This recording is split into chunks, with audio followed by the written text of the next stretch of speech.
क्या एमबीए चाय वाला ने लोगों के साथ धोखाधड़ी की है? क्या एमबीए चाय वाला बेवकूफ बनाकर लोगों को अपने आउटलेट्स लाखों में बेच रहा है? क्या एमबीए चाय वाला ने लोगों को यह वादा किया कि लाखों का तुम्हें प्रॉफिट होगा, लेकिन दिन भर की कमाई 600 रुपए नहीं हो रही और जिन्होंने भरोसा किया वो सड़क पर आ रहे हैं? क्या एमबीए चाय वाला की बढ़ती लोकप्रियता से कुछ लोग उनकी छवि को डेंट करने की कोशिश कर रहे हैं? क्या एमबीए चाय वाला का बिजनेस जो है वो घाटे का सौदा है? क्या एमबीए चाय वाला लोगों के पैसों पर महंगी महंगी गाड़ियां खरीद के अपने अपने परिवार वालों को ऐश करवा रहा है? दरअसल प्रफुल्ल बिल्लौरे जो एमबीए चाय वाला के नाम से मशहूर हैं, स्टार्टअप को लेकर मशहूर हैं, सोशल मीडिया पर बीते कुछ सालों में जिनका फैन बेस एकाएक बढ़ा है,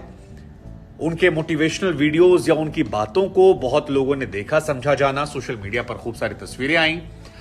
अब कुछ समय से परेशान है। और इस परेशानी की वजह है कि कई अलग अलग जगहों पर उनके खिलाफ शिकायतें दर्ज करवाई गई और इस शिकायतों में कहा गया है कि हमने उन पर भरोसा किया, उन्होंने बहुत सारे कमिटमेंट किए, लेकिन अब जब सौदा नुकसान का हो रहा है तो फिर पैसों को लेकर गड़बड़ झाल हो रही है। क्या कुछ यह मामला है और इस पर प्रफुल्ल का क्या कहना है, यह भी हम। दरअसल ये पूरे विवाद की शुरुआत तब होती है जब एक वीडियो सोशल मीडिया पर बहुत वायरल होता है, जहां पर एमबीए चाय वाला की फ्रेंचाइजी को लेकर एक लड़का 7 लड़कों को लेकर खड़ा होता है, 6-7 लड़कों को लेकर, और दावा करता है कि ये तमाम वो लड़के हैं जिन्होंने प्रफुल्ल से एमबीए चाय वाला की फ्रेंचाइजी खरीदी गई थी। इनका आरोप यह है कि इनको बड़े बड़े सपने दिखाए गए, इनसे कहा गया कि आपका प्रॉफिट रोज हजारों रुपए का होगा, लेकिन अब इनका यह आरोप है कि कुछ 100 रुपए भी वो दिन भर में नहीं निकाल पा रहे हैं। और इनका यह कहना है कि हमने विश्वास करके 30 लाख रुपए इस आउटलेट में लगा दिए, जिसमें एक बड़ी अमाउंट जो है वो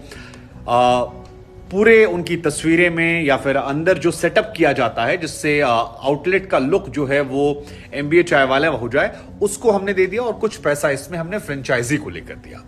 इन लोगों का यह कहना है कि इनसे वादा किया गया था कि बिजनेस का मॉडल का तरीका जो है वो इन्हें सिखाया जाएगा, इन्हें बताया जाएगा और कैसे इसे और बेहतर किया जाए, कैसे धंधा चलाया जाए, ये सारी चीजों की हेल्प जो है इन्हें लगातार दी जाएगी और अगर कोई मदद की जरूरत पड़ती है तो वो की जाएगी। लेकिन अब जब इनका धंधा चौपट हो गया है तो फिर इन्हें इनका जो बेसिक रिफंडेबल अमाउंट था वो भी नहीं दिया जा रहा है और इन लोगों ने एमबीए चाय वाला पर फ्रॉडबाजी, धोखाधड़ी का मामला इंदौर में एक थाने में दर्ज कर। इसके अलावा कुछ दिनों पहले एक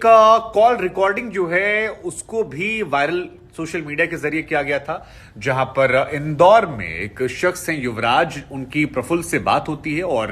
प्रफुल्ल से बातचीत के दौरान वो ये कहते हैं कि उनका धंधा नहीं चल रहा है और इस बात का प्रफुल्ल के पास कोई जवाब नहीं होता है कि इसे कैसे ठीक किया जाए और वो भी पैसा रिफंड मांगने की बात करते हैं क्योंकि बड़ा अमाउंट लगाया था। एक और मामला जो है वो प्रयागराज का है, जहां पर एक शख्स ने सोशल मीडिया पर आकर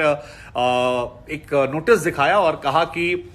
प्रफुल्ल ने उनसे वादा किया था या प्रफुल्ल की टीम ने उनसे वादा किया था कि अगर धंधा नहीं चलेगा तो पैसे जो हैं वो रिफंड कर दिए जाएंगे। उन्होंने भरोसा किया, उनके साथ देश के तकरीबन 20-22 लोग जुड़े हैं जिन्होंने ऐसा, ये उस लड़के का दावा है, सिद्धार्थ शायद उनका नाम है, जो प्रयागराज के रहने वाले हैं। वो ये कह रहे हैं कि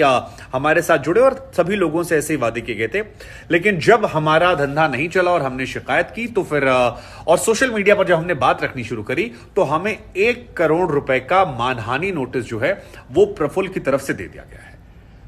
उनका यह कहना है कि इस मानहानि नोटिस से हम लोग डरने वाले नहीं हैं और हमने गाजियाबाद के एसीजीएम कोर्ट में जाकर इस बात की शिकायत की है और प्रफुल्ल के खिलाफ हमने कार्रवाई की मांग की है और ये एक संगठन एक तरीके से बना रहे हैं देश के अलग अलग कोनों में प्रफुल्ल के खिलाफ। ये बात तो रही एमबीए चाय वाला के ऊपर लगे आरोपों को लेकर, लेकिन एमबीए चाय वाला ने भी इसको लेकर रिएक्शन दिया। प्रफुल्ल ने इंडिया टुडे ग्रुप से बात की और यह कहा कि उनके कुछ आउटलेट्स को लेकर ऐसी परेशानियां आई हैं, कुछ लोग हैं जिनका बिजनेस जो है वो नहीं चल पा रहा है, उनको लेकर वो संवेदनशील हैं, उनको लेकर उन्हें दुख है, लेकिन प्रॉफिट और लॉस जो है वो मार्केट रिस्क के आधार पर होता है और कोई भी ये दावा नहीं कर सकता कि हम आपको प्रॉफिट दिला देंगे या आपका लॉस होगा तो हम आपको पैसे वापस कर देंगे। ऐसा कोई कमिटमेंट नहीं किया था। साथ ही वो ये भी आरोप लगाते हैं कि पैसा रिफंड करने की बात कभी नहीं कही गई थी। उन्होंने जो लोग अमाउंट बता रहे हैं वो थोड़ा बढ़ा चढ़ा कर बता रहे हैं, इतना अमाउंट नहीं था। अमाउंट जो था वो उस आउटलेट के डेकोरेशन को लेकर और बाकी सारी चीजों को लेकर था। साथ ही 5 साल तक एक तरह से कहें तो स्पेशल सपोर्ट देने के लिए वो एक मिनिमम अमाउंट लेते हैं और वो सब कुछ ऑनलाइन ट्रांजैक्शन का हिस्सा है, जिसमें कोई भी चीज ऐसी नहीं है जो लूट के लिए है।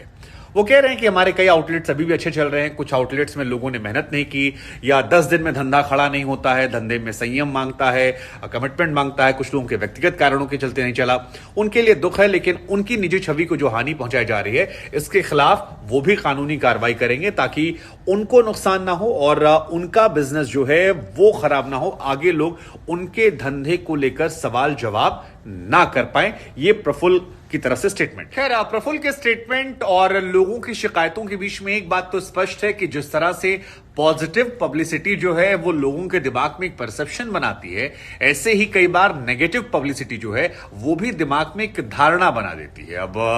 दोनों के अपने अपने फायदे होते हैं। जब आपकी पॉजिटिव पब्लिसिटी होती है तो आपका राइज तेज होता है। नेगेटिव पब्लिसिटी में कई बार हमने देखा है कि डाउनफॉल जो है वो तेजी से होता है। आपको क्या लगता है कि एमबीए चायवाला यानी प्रफुल्ल बिल्लौरे की तरफ से जो बातें कही गई, जो कहा गया कि उनका काम तो सर्विस प्रोवाइड करने का है,